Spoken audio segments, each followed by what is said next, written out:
ఒక అంటరాని వాడిని తిట్టుకుంటా ఉంటే మజా చేస్తున్న అగ్రకుల మేధావులు, బీసీ మేధావులు, అరే మమ్మల్ని బీసీలే ఊర్లలో ఇవాళ మొత్తం ఎస్సీ ఎస్టీలు అణిచివేసిన చరిత్ర బీసీలది.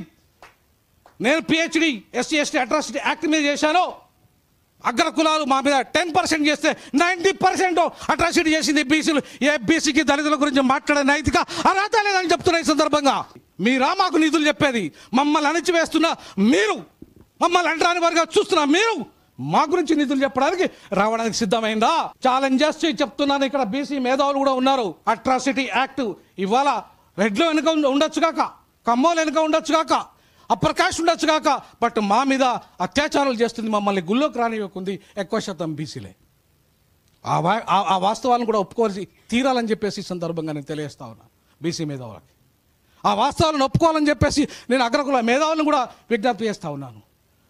మా జాతి వేల సంవత్సరాలుగా అంటరాని వాళ్ళుగా అధికారానికి అన్నిటికీ దూరమైన, అక్షరానికి దూరమైన, ఆత్మగౌరవానికి దూరమైన వేల సంవత్సరాలుగా దుర్మార్గంగా మమ్మల్ని అణిచివేసిండ్రు. వేల సంవత్సరాలుగా ఇప్పుడిప్పుడే బాబాసాహెబ్ అంబేద్కర్ వచ్చిన తర్వాత, రాజ్యాంగంలో అకాస్త రిజర్వేషన్లు పొందుపరిచిన తర్వాత 1950 నుండి మాత్రమే మిమ్మల్ని మనుషులుగా చూడబడ్డం. మాకు చదువుకునే హక్కు వచ్చింది, మాకు ఉద్యోగం సంపాదించే హక్కు వచ్చింది.